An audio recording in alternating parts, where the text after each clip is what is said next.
So walking around the city of Launceston after our lovely walk at Cataract Gorge, in the middle of town, look what we found. Oh, I've got to get back a bit more so you can see them. Look at that. They're monkeys, Japanese snow monkeys. How cool are they? So they're down here in like a botanical garden area.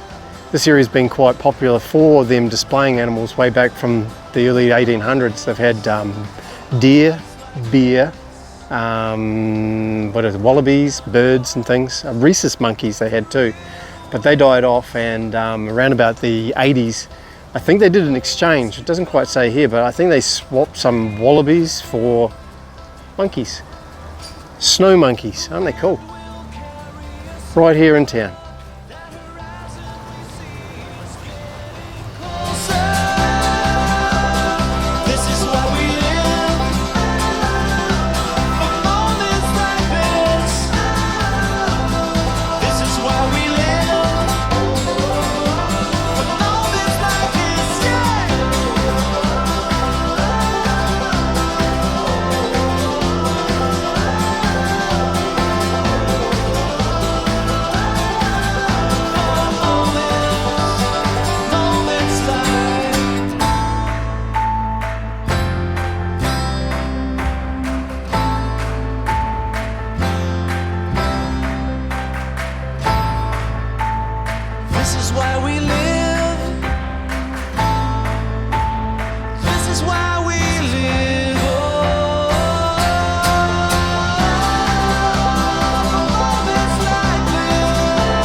Well, just to show you guys, I'm not afraid to experiment with different types of footage. I've jumped into a beautiful conservatory in Launceston. The bouquet of flowers smells is beautiful, but I don't know one flower from another one. No, I'm not even going to try. I do know there's an orchid there, and Jude said something about lilies up here. So yeah, it's pretty.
So another one of those miserable days we got. Not doing too well, but I suppose this guy would do quite well. An umbrella shop, the old umbrella shop. So I'm going to pop in. I mean, there's heaps of beautiful, beautiful stores around Launceston here, but this one took my fancy. So you don't really see umbrellas, but they repair, recover, and obviously sell some gorgeous umbrellas. So, and walking sticks. So we'll go and have a little look. Now I've popped out the back of the umbrella shop, owned by the Shop family, 3 generations, and I think they used what they call a fox frame. And there's a museum out the back here which they've got a little display of some of the early and current umbrellas, along with, as I mentioned, he did walking canes as well. and later on he branched out into, well, they branched out into some wood products as well, some very nice wood turning and salt and pepper shakers and nice arty stuff, egg cups and things out of some of the native timbers around the place.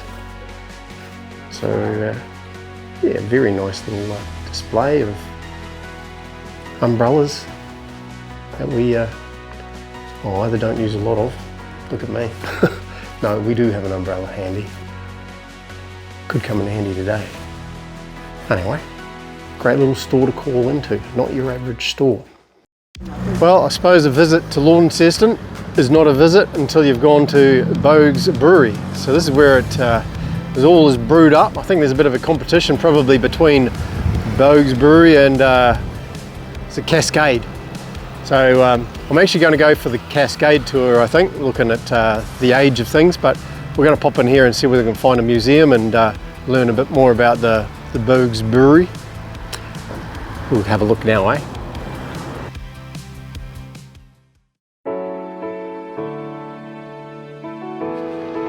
Right, I thought I'd give you a little closing shot here of where we are at OldMac's farm. We're about to take off tomorrow, and while we've got a little bit of sun around, thought I'd give you a little rundown. Down the bottom here is your self-contained camps, and there's heaps, runs out to the back there as well. Up along the top here, you've got your powered items. So up here we're paying 40 bucks for power and water, and down there is 20 bucks. And then over in the corner over here, you've got some toilets and a dump site as well. So a neat little setup down here. Now apparently how it came about, OldMac's is where we are in Launceston. And so the bloke was wanting to slow down a bit and retire. So he bought this lot of land and thought, oh, we'll run a few animals on it and a few crops. And before he knew it, there's a few school groups come around. They liked his animals. So I guess that's where the Old Mac came about, Old MacDonald's farm, I guess. But then he also did a lot of visiting, so he got out of here in the winter time and went elsewhere in the summer, and he noticed quite a few little stations starting to set up where people could go and camp on these farms. So he thought, I think I can do that. So yeah, he whacked out these little flat tops and put some power and water and some good road access and done a good job. So if you're in Launceston, look it up. Now also, whilst today, I don't know whether Jude will pop it up there, but we did try to have a look at Boags Brewery, but I think there was a private function on, so I couldn't get into the brewery or the museum side of things, so don't know what was going on there. But anyway, I said I wasn't going to do the tour anyway, but it would have been nice to see the James Boags where it was brewed. Anyway, I walked the street anyway. So a little bit about Launceston, I haven't told you about that. It's got a population around about 88,000 people, so it's got a fair few. So I think that's the second largest town in Tasmania, and I think it's the third oldest one too. And I haven't told you much about Tasmania. So Tasmania, I couldn't believe it's only about 240 kilometres from the mainland. It seemed to be a lot longer than that, but that's one little fact. It's about, I think it's got a population of around about 550,000 people. So we'll find a bit more about that. And of course Tasmania is the largest island around Australia. So that's pretty cool, and it's the 24th largest island in the world. So I'll try and pop a few more facts of Tasmania as we go around, but we'll finish off tonight and we're making our way north. So thank you for watching Sweet As RVing and ticking that like and subscribe button, even share it to your mates, and cheers, thanks for being there. Sweet As.